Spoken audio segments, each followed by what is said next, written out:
Residence degli Ulivi, l'incanto della natura per chi vive in città. Telefono 0962 96 4192 348 01 17 609.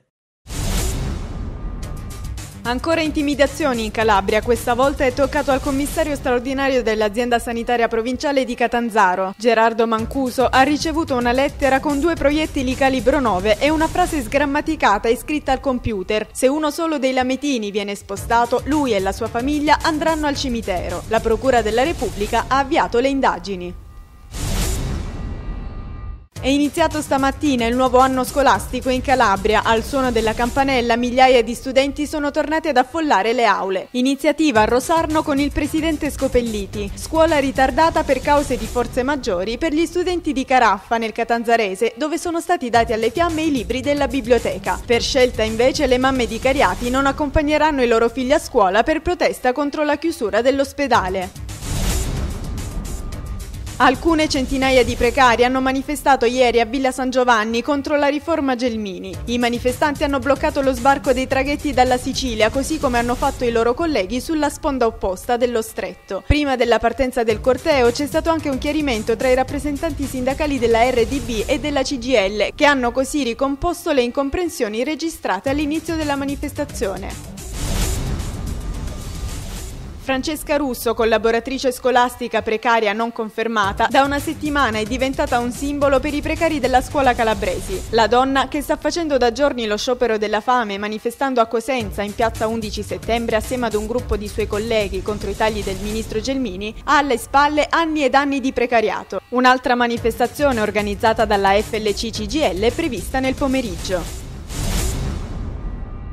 Hanno scatenato un putiferio le dichiarazioni del ministro alla pubblica amministrazione Renato Brunetta. Senza l'inurbazione Napoli-Caserta e la Calabria, l'Italia sarebbe uno dei primi paesi d'Europa. Un fuoco di fila di reazioni si sono registrate a caldo. Angela Napoli sottolinea come sia stato il governo per primo ad abbandonare la Calabria. Corbelle ha chiesto le dimissioni del ministro, mentre il parlamentare Laratta ha annunciato la presentazione di un'interpellanza urgente sottoscritta da molti altri deputati.